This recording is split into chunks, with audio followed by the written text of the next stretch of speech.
Hi everyone, I'm Hannah Monday. I'm on the Prime Video team. I am excited to have with us today Stephen Rogers. Stephen Rogers is the screenwriter and Golden Globe nominated co-producer of the now Academy Award-winning film I, Tanya.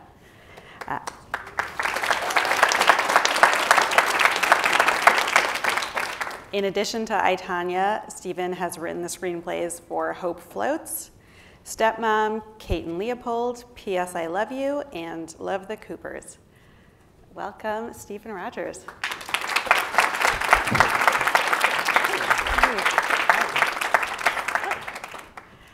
Stephen, we're thrilled to have you here today. Thank you.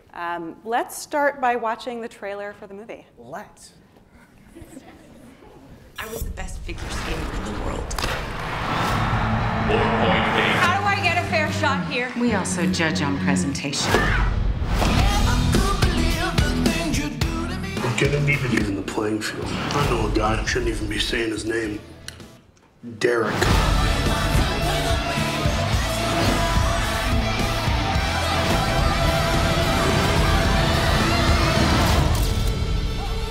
Stop that. It's great. So, Stephen. I would see that movie. That was a good trailer. What drew you to this story? How did you decide to write this? It's very surreal to me now that I did do this. Mm-hmm. At the time, my niece was over, my niece Kanani, who is not Hawaiian.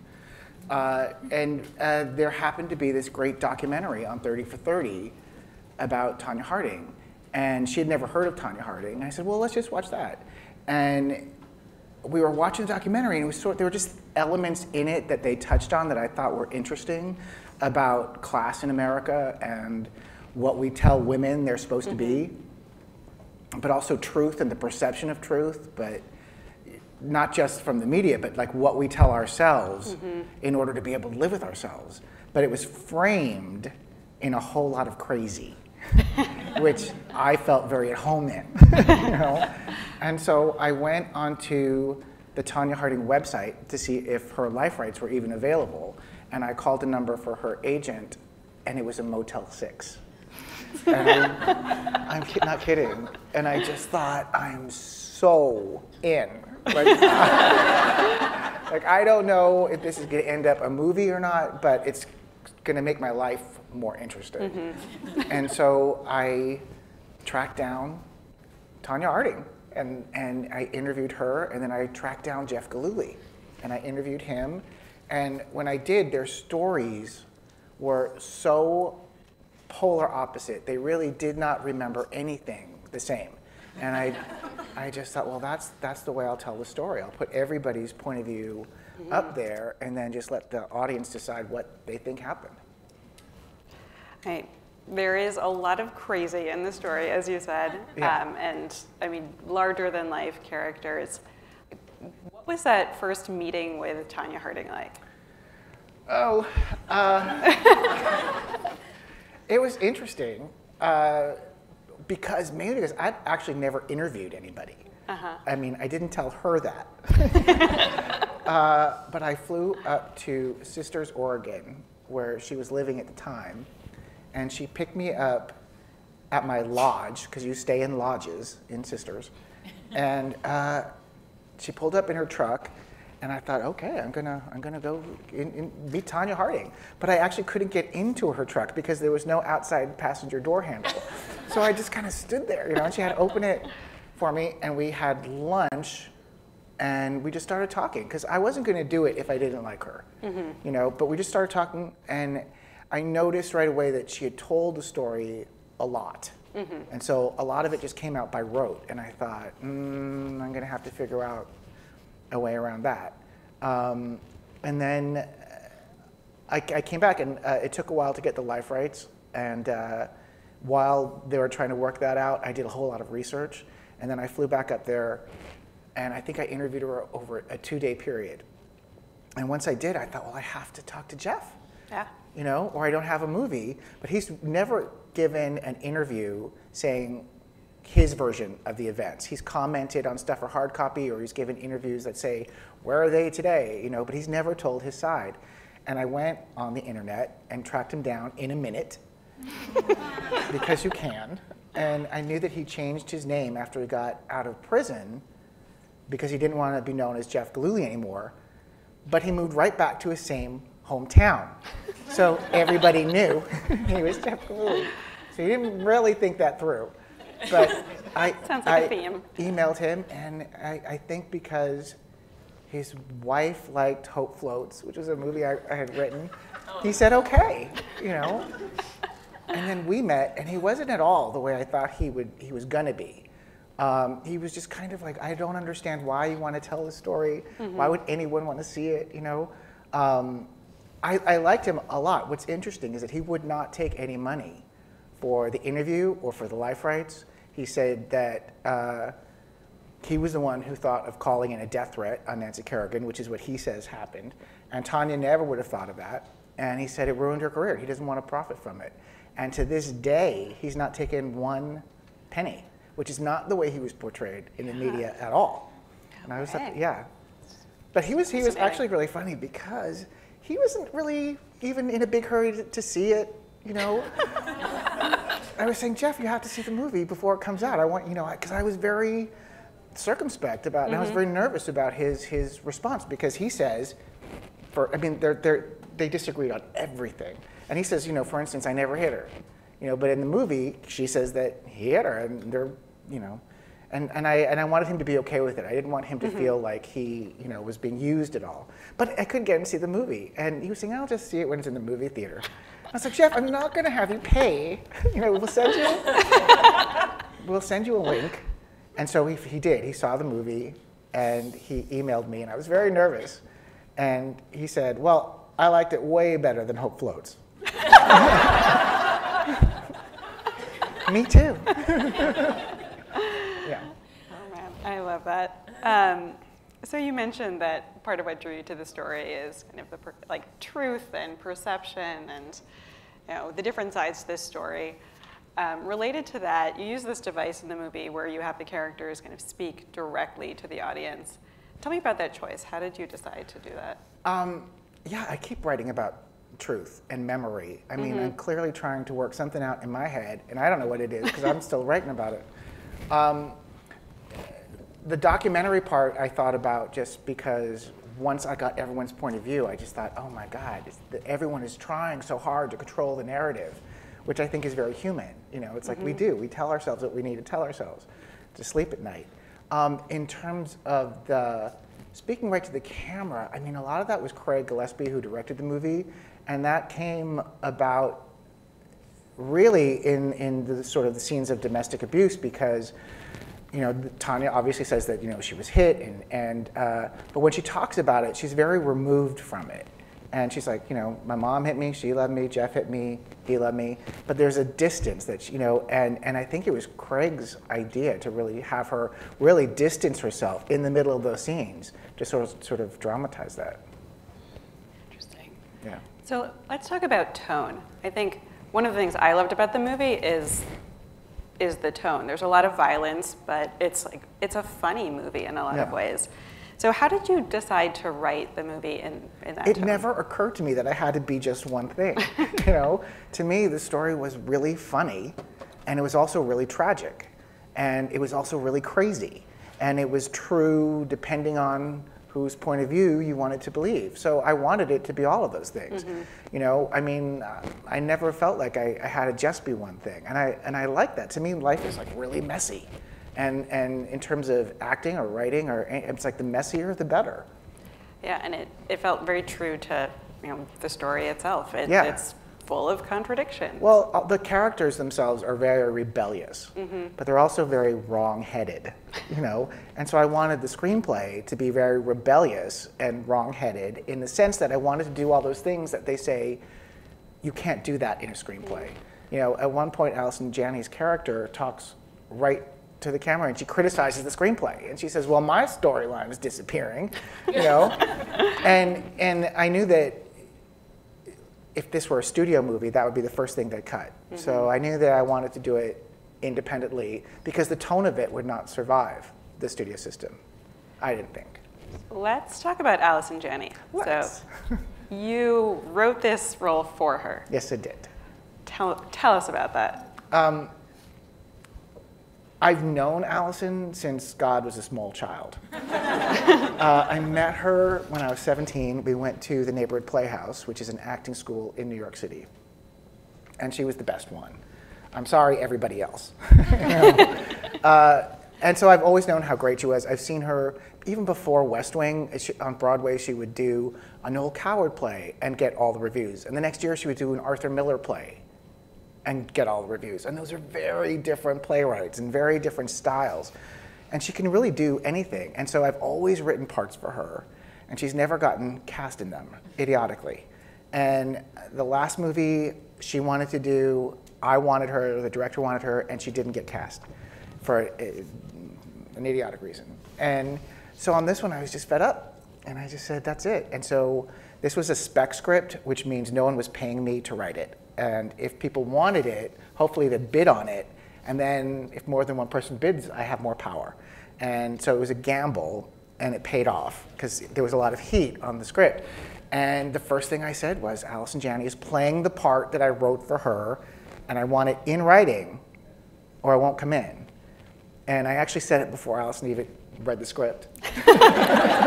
Or said she would do it. You must have been relieved when she said she'd do it. It was a gamble. It was a gamble. But I had said all along, I'm going to write you a part where you win the Academy Award. And then I did. It's your magic power. Yeah. So you went to the Oscars with her. I did. What was that like? It does not disappoint. If y'all can go to the Oscars, go. And go with someone who's going to win. Because you'll get really good seats. Yeah. I think we did. We sat in the second row. I mean, I'd never been to the Oscars. Allison had never been to the Oscars. You know, she said, I don't want to go unless I have a reason to go. And I didn't want to go unless I had a movie, you know, there too. So, and then we did. But it was more moving because we've known each other forever. And we'd watch the Oscars on the couch together. You know, growing up, I had big Oscar parties every year. And she'd be there, you know. And so to be there was surreal, but I think we both felt very present, which was really nice. It's super cool. So we have time for one more question before we take a look at some clips from the movie. Okay. So make it a good one now. What do you hope people will take away from this movie?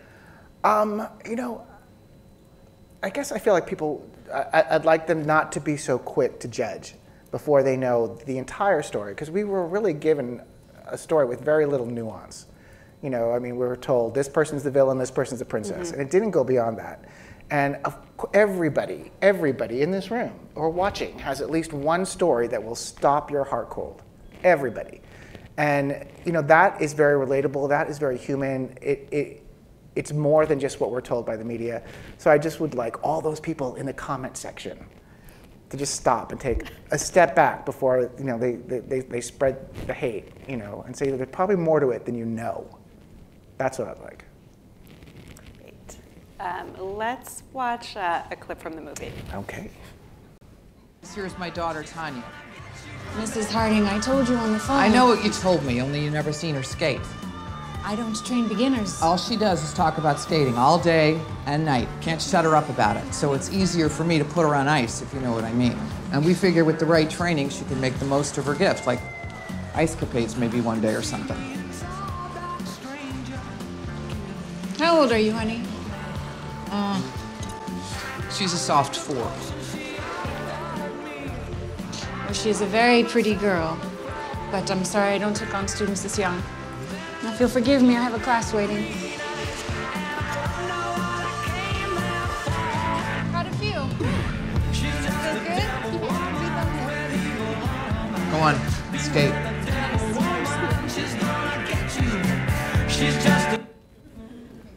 So good.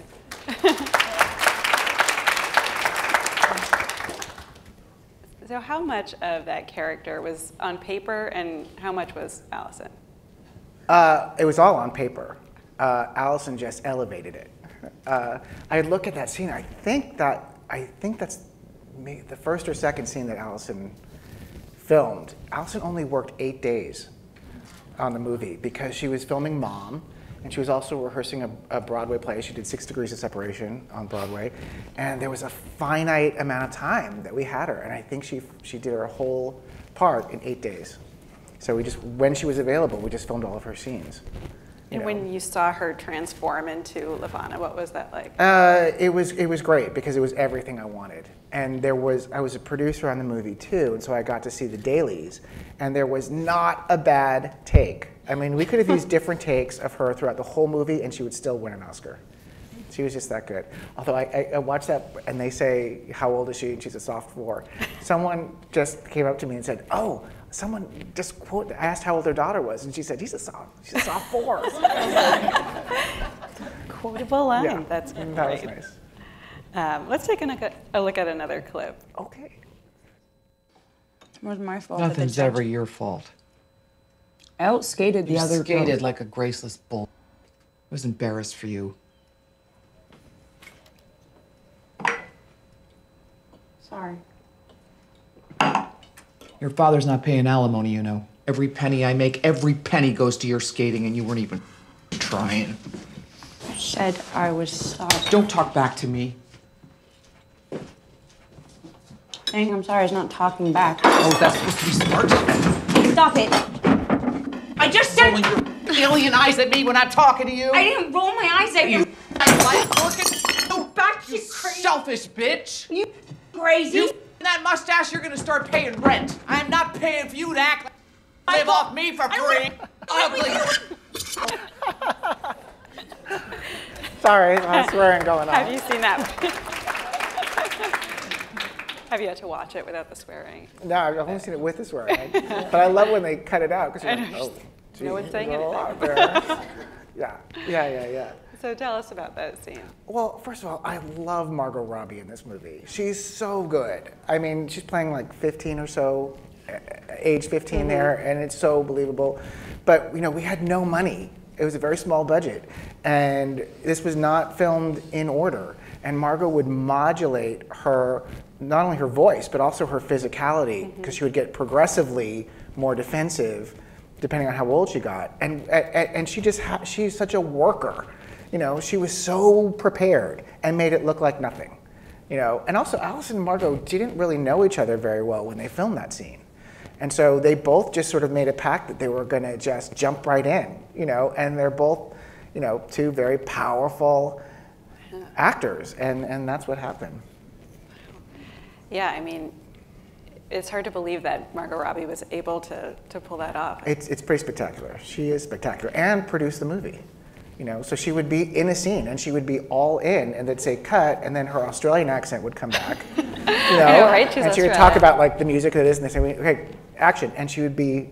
And she did the skating too, or some of it. Yes, she did. She trained for months. She trained the day before her wedding. I mean, this girl is a worker. Yeah, I know. Incredible. Let's watch another scene.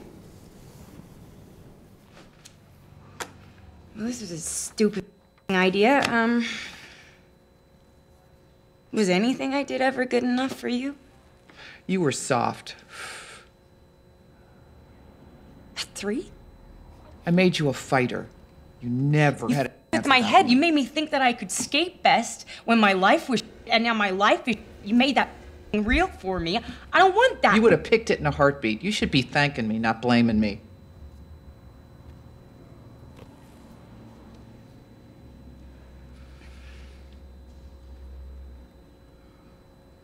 Did you?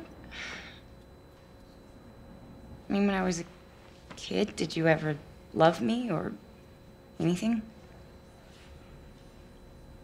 You think Sonia Henny's mother loved her? Poor you.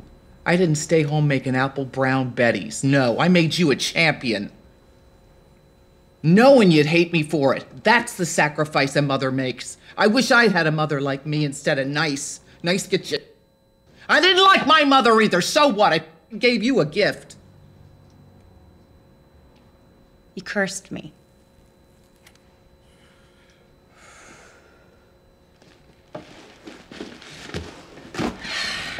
You're a monster.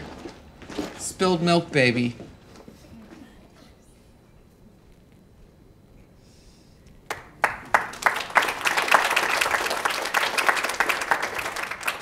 love that scene. Am I allowed to say that? I think that's my favorite scene in the movie.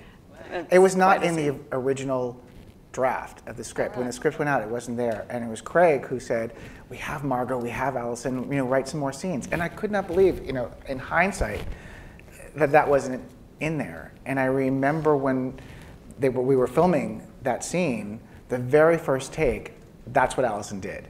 And I loved it because I love when she gets really emotional. It's a very dangerous thing when she does that.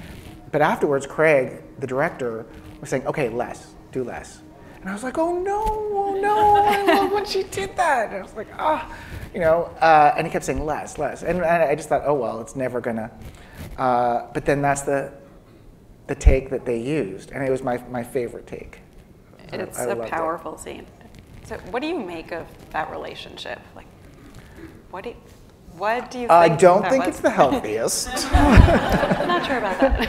I went off what Tanya told me. When I interviewed Tanya and I interviewed Jeff, like I said, they did not agree on anything, but the one thing they did agree on was Levana. I didn't get to speak to her. I didn't get to interview her, because Tanya said she didn't know whether she was dead or alive. They do not speak. Yeah. Well, I'm not entirely surprised. I would have loved to have spoken with her. I would have gotten an extra point of view. I mean, the one that's in the movie was just me writing for Allison, and trying to give her a voice, trying to give Levana a voice. That's her explanation for her mothering technique. In my head. Yeah, I mean, it feels really believable. Do you think that she really did? Guess. Yeah. I can only guess. I know that she was up at 5:30 in the morning, taking her to practice every morning. She did make her costumes. I mean, she did waitress full time to pay for the skating. Yeah, I was a competitive figure skater growing up, and I can attest that a lot of parents have to do a lot of work. Yeah, it's an expensive sport. Yeah. Wow, well, let's watch another clip. Hear her tell it, I would operate on her daily without anesthesia. Please. One time. I hit her one time with a hairbrush. You're a terrible, stomach-sucking loser! Stop it! What?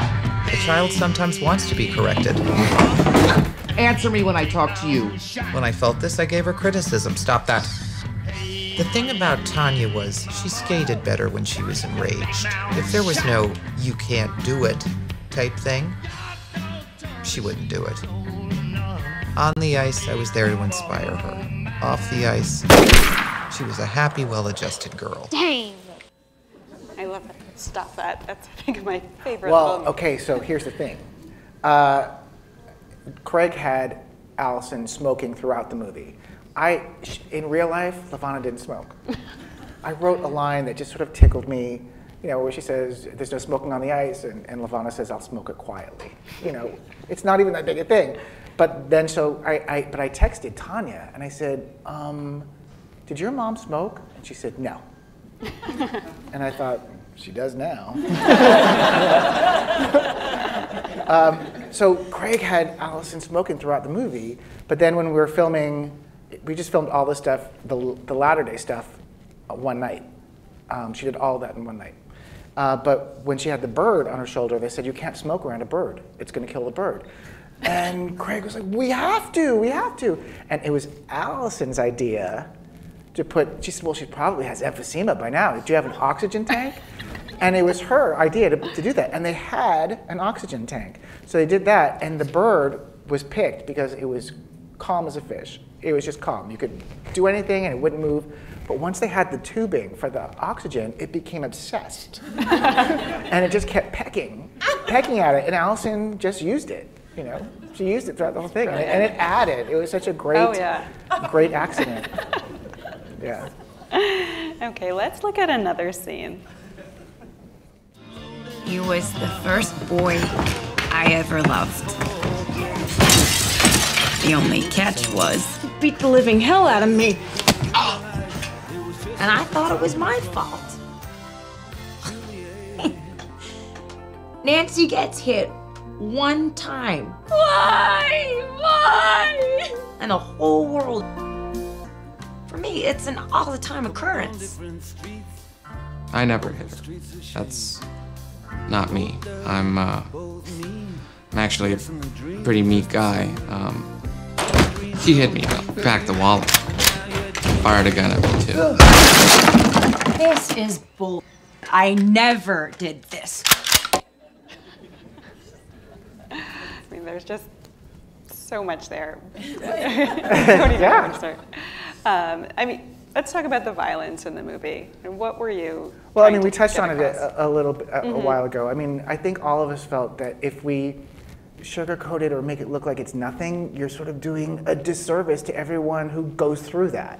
So we wanted to try and make it really real, but then, like I said, you know, we wanted to distance Tanya from it, and so we did all that. But when I watch all that, I just think of how good Sebastian Stan is. You know, I mean, he's so good in the movie and very sort of underrated because his part doesn't call for it. But we watched all these people audition, and a lot of people were really, really good. But what Sebastian did is he just brought so much humanity to Jeff, and he made it, and vulnerability, and you sort of, it never felt like it was premeditated, the violence. He was all like reacting to, you know, she's leaving me, I don't know how to, bam, you know, but in his auditions, he was pretty fearless. I mean, he would get like physical with Margot, and she liked it because it gave her something to do, you know, and he really played the tone of it. He played the tone in the audition, which was very smart for an actor to do. What is that tone that you're describing? Well, there was a scene after he beats her up and he accidentally shoots her. And they're in the car and the police are coming and they pull him over. And the line in the script was, if you say anything, I'll kill you. And that was the scene. But what Sebastian did is he said, if you say anything, I'll kill you. And then he pounced and gave her this big kiss, you know, which was not in the script. And that was just him, like, being funny and dramatic and showing that he really loved her and he didn't know how to express it, you know. I mean, it was very smart. All right, I think we have time for a couple more scenes. Let's look at another one. Why didn't you just stick to it? I did stick to the plan. This was not the plan. This was always the plan. Do you hear me? A guy like me, you think it's easy? In my profession, having to think 4 steps ahead of everyone. Or did you not realize that I was the one who called the death threat on Tanya? What? 2 to the back. People don't take me seriously, Jeff. But I'm in control of the situations. I proved that today.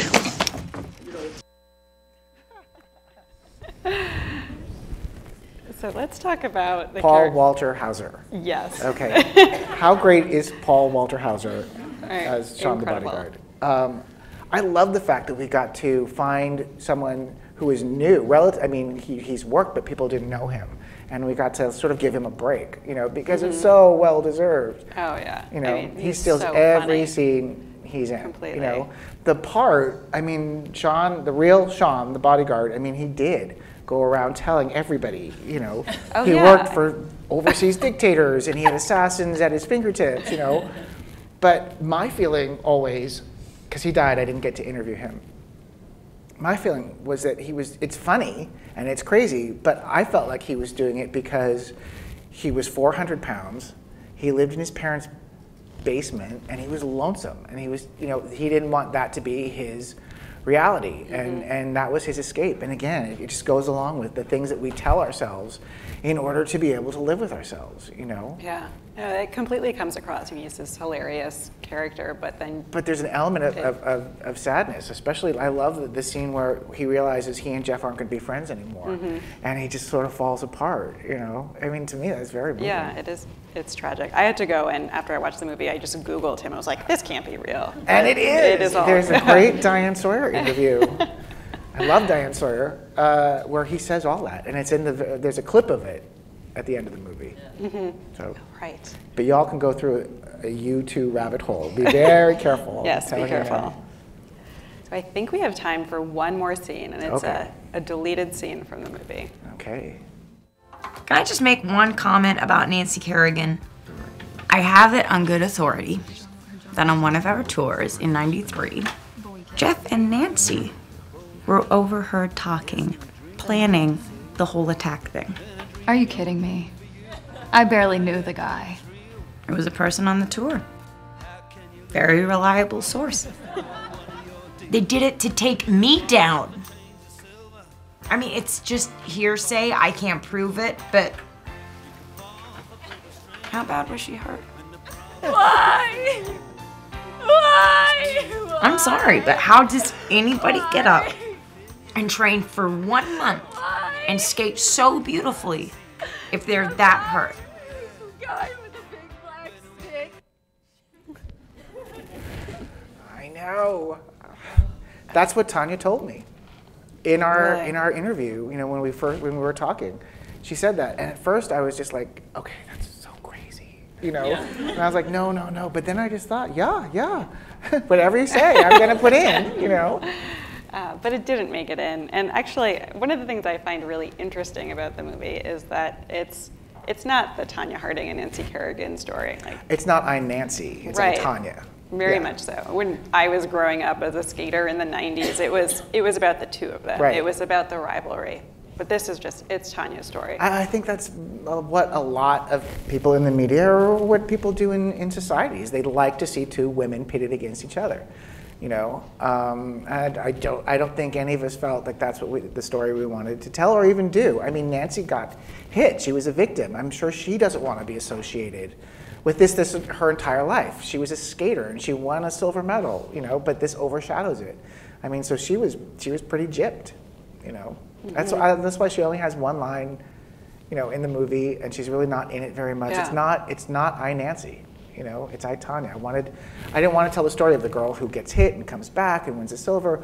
I wanted the story of the people who potentially thought this is a good idea. You know what I mean? I thought that was more interesting. Well, that's the story that had not been told. I think we have time for some questions from the audience. If any of you guys have questions, you can just line up by the microphones. We'll go one by one. All right. Hi. Thanks for making this movie. Thank you. In general, could you share some thoughts on the benefits and the risks of telling the stories of those who make other people victims? All of it was really pretty much in the public domain because the story really, I mean, it was written about. It was a big story. And the lawyers all vetted everything, but I think all of us felt a big responsibility to the real people. Like we didn't ever want, I feel like there'd already been a punchline and we didn't want to do that to them again. So I think really we were all just trying to make them as human as possible. Yeah, thanks. Sure. Hi. Hi. I have a question from Stephen in Santa Monica. I'm Stephen in Santa Monica. Shout out, Stephen. I loved I, Tanya. Thank you for writing it. What really surprised me is that it wasn't really about ice skating. It was about poverty and domestic violence. At least that's how I interpreted it. How much of that was your intention? What did you want audiences to see?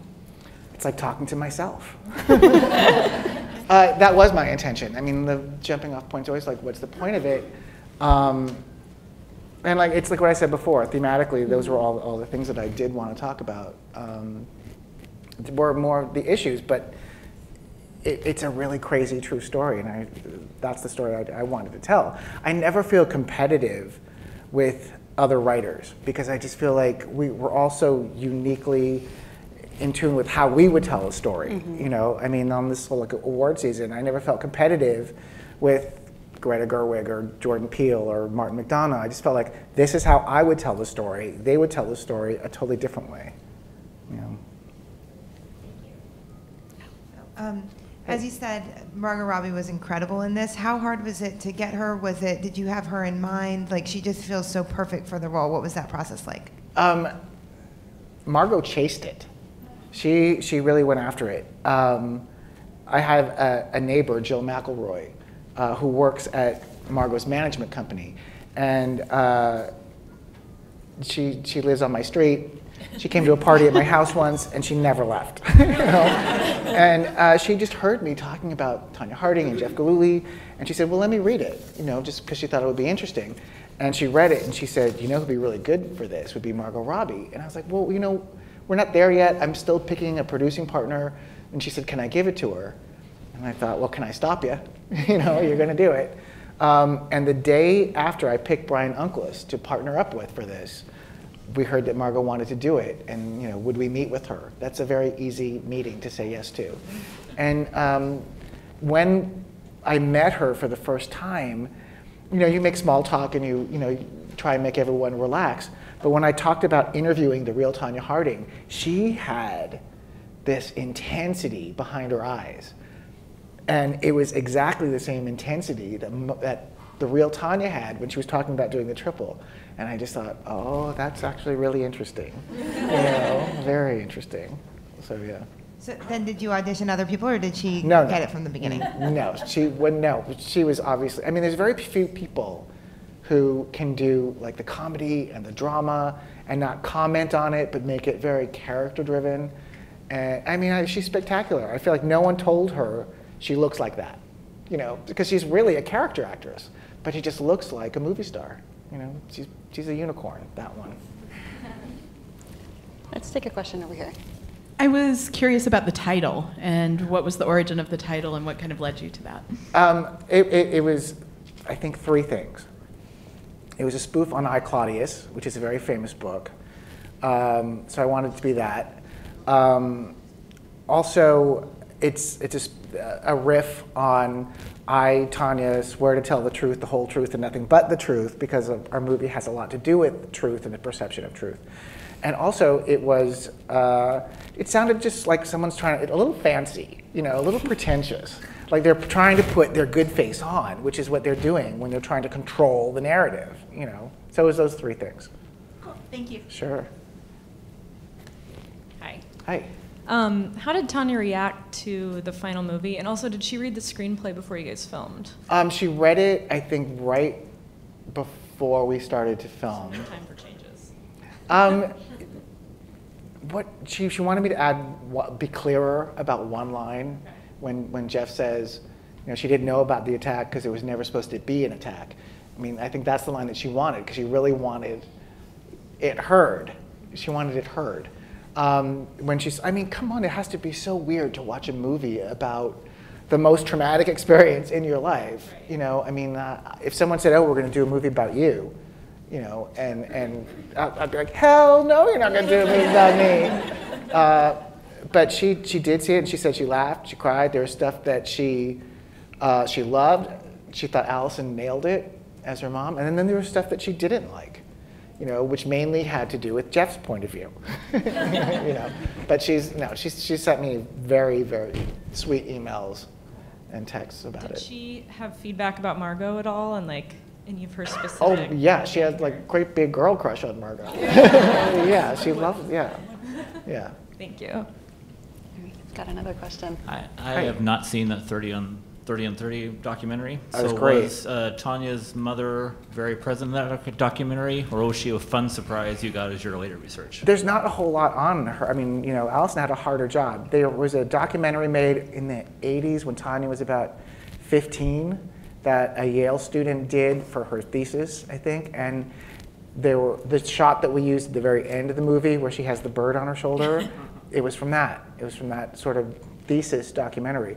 There's not a lot out there on her. I mean, there are a lot of articles, and there are a lot of opinions, and a lot of, you know, she hit her, she did this with her hair, I saw this, I witnessed that, but there wasn't a whole lot, you know, so it was just going on what Tanya and Jeff said, and then writing it for Allison. Hi. I was wondering if that scene where Allison Janney comes in with the tape recorder and tries to get Tanya to admit to actually going through with the whole thing, is that real? Was that according? Well, I don't know if anything is real. Right. Did it come from the interview? All I know is what they told me. Sure. You know? And Tanya did tell me that. She said that happened in the ice skating rink because she had to train in front of everybody because she didn't have any money, you know, and it was all very public. But we didn't have the money to shoot it in a rink with extras and all that, and so Craig decided to do it in like Tanya's little apartment, and it really gave the scene an intimacy and a hush, that really worked in our favor. But it was really because we had no money. Yeah. All right. Do we have any other questions? All right. Well, thank you so much, Stephen. Thank you. Was Thank you a for having pleasure. me.